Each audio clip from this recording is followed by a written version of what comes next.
تازه د لوړو زده کړو وزیر ندا محمد ندیم تازه بیا څه ویلي. ملګرو که تاسې هم غواړئ چې پوه شئ نو ویډیو تر اخره وګورئ او زموږ یوټیوب چینل هم سبسکرایب کړئ.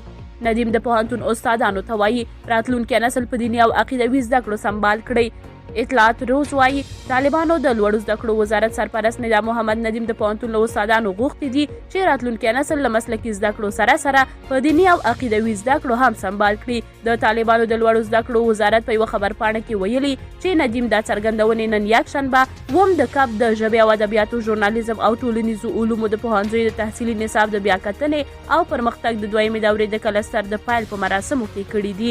د ویلي چې طالبان تحصیلي نصاب داسې جوړوي چې د ټولنې او ملت اړتیاو ته ځواب ویونکی وي. د طالبانو د لوړو زده کړو وزارت په وینا چې د دې وزارت سرپرست د هیواد د تحصیلي بنسټونو له استادانو غوښتنه کړې ده چې د هیواد راتلونکی نسل له مسلکي زده کړو سره سره یو ځای په دیني او عقیدوي زده کړو هم سمبال کړي ترڅو په راتلونکي کې په اسلامي عقیده سمبال او وطن ته ژمن نسل ولرو.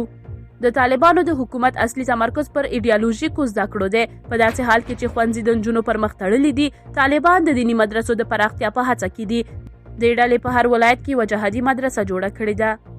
دا و زموږ چمتو شوی ویډیو. که تاسې هم د ویډیو په اړه کوم نظر لرئ موږ سره یې په کمنټ کې شریک کړئ. تر بیا ښه وخت ښې چارې.